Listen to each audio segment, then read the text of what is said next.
இதையாவது தத்துங்க, எல்லாம் கருகிட்டே போகுது. இல்லை இதுக்கு செம்மண் இருக்கு பார்த்துக்க. செம்மண் இந்த மண்ணெல்லாம் லைட்டாக க்ளீன் பண்ணிட்டு இதில் செம்மண் போட்டால் ஓரளவுக்கு தேறிடும். அதை எங்கே போய் ஆட்டையா போட போறீங்க? ஆட்டையெல்லாம் போட மாட்டேன். விஜயராமபுரம் இருக்கலாம், அதை தாண்டி போனால் செம்மண் காடு தான், அங்கே போய் அள்ளிட்டு வந்தால் போச்சு. இதுக்கு பேர் தான் ஆட்டையா போடுறது. ஏவ அதில் அல்லல யாரும் ஒன்றும் சொல்ல மாட்டாங்க. யாராவது பார்த்துட்டாங்கன்னா என்ன பண்ணுவீங்க? செடிக்குன்னு சொல்லுவேன், ஒன்றும் சொல்ல மாட்டாங்க, அள்ளிட்டு வந்துடுவேன். என்னத்தையாவது பண்ணுங்க, ஆனால் செடியை கருக விட்டுறாதீங்க. எனக்கு இன்னும் செடி வேணும், பழங்கள். அது கொய்யா, நெல்லிக்காய், மாங்காய். இப்படி தான் கேட்டா மில்க் ஃப்ரூட் வாங்கி வச்சேன், வாங்கிட்டு வந்த அன்றைக்கே கருகி போச்சு. அதான் கடைக்காரங்களே சொன்னாங்களே, நம்ம ஏரியாவில் அது மழைக்காது, மழை காட்டில் தான் மழைக்கும்னு. அது உங்கள் தப்பு, வாங்கிட்டு வந்தது. இல்லை எனக்கு ஒரு ஆசை, சரி அது வரணும்னு பார்த்தேன். வாங்கிட்டு வந்தால் காசு தானே வேஸ்ட்டு.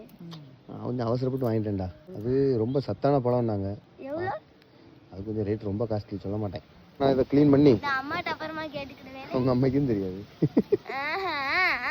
இதை க்ளீன் பண்ணி நான் செம்மண் போட்டு தரேன், சரியா? சரி போய் படிப்போம். நம்ம செம்மண் போடுவோமா?